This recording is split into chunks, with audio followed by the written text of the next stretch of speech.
Thank you so much to the conference organizers for having us here. I'm really excited to present this work to you all, which I co-authored with Brianna Middlewood, who's here from Fidelity Investments, and Alicia Chin at the Security and Exchange Commission. We're extending some work that we had done looking at automation of non-retirement savings and kind of applying that to the retirement context. So let's dive in. I'm going to start at the end. Okay, so here's our kind of key takeaways that we learned through the course of this work. Broadly, automation appears to be really beneficial for building up retirement savings. There's still a lot of open questions in the non-retirement context, just a lot less research there about how automation influences outcomes.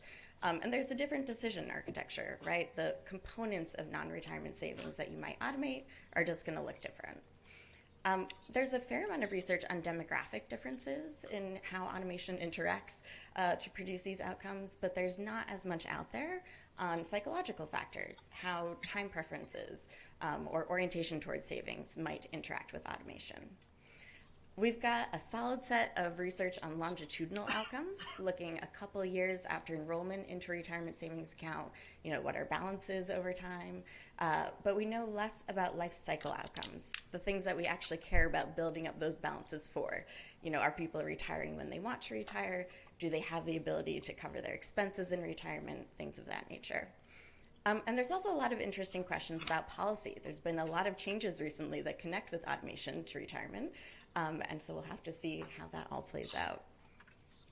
So bringing you back to how we got there, we all are very interested in and care about the challenge of savings in the U.S. What really struck me here is from the Employee Benefits Research Institute survey, 1 in 4 retirees are not very confident that they have what they need to live comfortably in retirement. At this stage, it's kind of hard to catch up, and so that's a big concern. When I talk about automation, I just want to level set on the different stages of the process we might be talking about here. So it starts with enrollment into an account that can be automated, with the transfers and contributions people make, which can be escalated automatically, increased over time, and then the portfolio itself can be automatically rebalanced. And so there's a lot of components we can automate here, and I want to talk about why that might be beneficial. There's some savings challenges that automation could be a good solution for, especially looking at the behavioral life cycle hypothesis, thinking about people who are impatient, who might have trouble putting away money now for the future. This could be a kind of constraint, making it super easy for people to save and kind of continue that saving. That could be particularly beneficial. If you also think about some of the challenges of kind of maintaining savings and having the right growth in savings, automation could also lead to maybe a beneficial amount of inattention. So if all of this is kind of happening by default and you're not as actively engaged, maybe overtrading becomes less of an issue. And it's also kind of a hot topic right now because of a lot of policy changes. So the Secure 2.0 Act is going to require new plans to automatically enroll employees and auto-escalate their contributions. There's also a number of states who've started to implement auto-IRA programs for workers who don't have access to a retirement plan through their employer, where they're automatically enrolled into an IRA. So lots of movement on that front and lots to learn about in terms of how that plays out for consumers. So there's a lot of hype.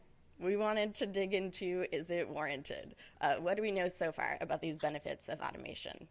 And broadly, as I mentioned, we're finding it to be beneficial for things like participation rates, for net savings over time. And auto-escalation certainly also benefits in terms of increasing contribution rates over time. As I mentioned, there's just less research out there that we found, at least recently, focused on automation with non-retirement savings, though the papers that we did examine also show some benefits. And when looking at kind of heterogeneity and subgroup differences, these impacts and the benefits of automation appear to be stronger for people who are lower income and who are younger. So that's what we know so far. We were really interested in kind of digging a little bit deeper into that, and there's some interesting things happening under that kind of high-level benefits story. So anytime we're setting a default, it could be a little off, right? For a lot of individuals, maybe this is going to lead to either over or under saving. With default contribution rates, that's particularly a challenge. There's been some papers showing that folks who are in a voluntary enrollment plan have higher contribution rates than those who are defaulted into an auto-enrollment plan with a specified contribution rate. This is mitigated, at least through auto-escalation, and so over time, the direction actually flips. The portfolio allocation is really important and also really tricky to figure out what should be right for any individual. Fortunately, target date funds are pretty directly designed to deal with this and are becoming kind of the default allocation for a lot of these plans with auto-enrollment. There could be oversaving. We don't talk about this quite as often, but when you see things happening, like people taking early withdrawals or ending up taking loans from their retirement account, you might be concerned that maybe too much was swept from their paycheck into retirement savings. In some circumstances, folks who are auto-enrolled into a plan also have higher debt. This is primarily in mortgage and auto and kind of uncertain effects, like only under some model specifications, but it's something important to pay attention to. There's also some evidence that people might adjust for this in later jobs. So people who are auto-enrolled into a plan in a later job might actually choose to contribute less than they otherwise would have. Lastly, there's a challenge of account abandonment. And this is a big concern for people who, we talked about, maybe there's these benefits of not paying too much attention to your retirement account. That becomes a problem when you forget about it altogether and there's this money sitting for you that you actually don't end up accessing. This happens more commonly with low balance accounts, and folks who are lower income are more likely to have these low balance accounts. So that's a particular concern for people who, having this money swept from their paycheck when maybe they really need it now, and then not even accessing it later isn't ideal. So we wanted to extend some of this research and look more at financial welfare outcomes, not just net savings, but also what else is happening in people's financial lives associated with automation. And so we used data from the CFPB's National Survey of Financial Wellbeing, and we're able to look at account ownership.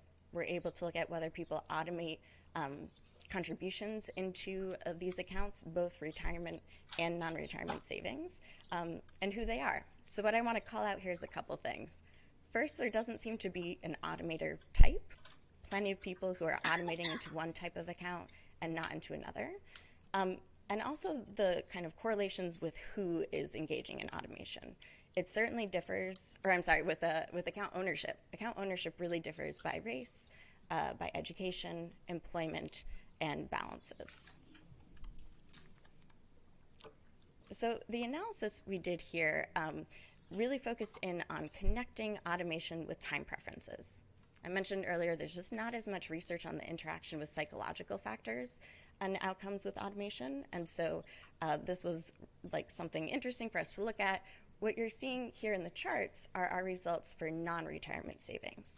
The little checks and X's here indicate whether the patterns hold for retirement savings. And just to orient you to these charts a bit, on the left side of each are folks who are impatient, and you're seeing the difference between them whether they automate or don't automate savings.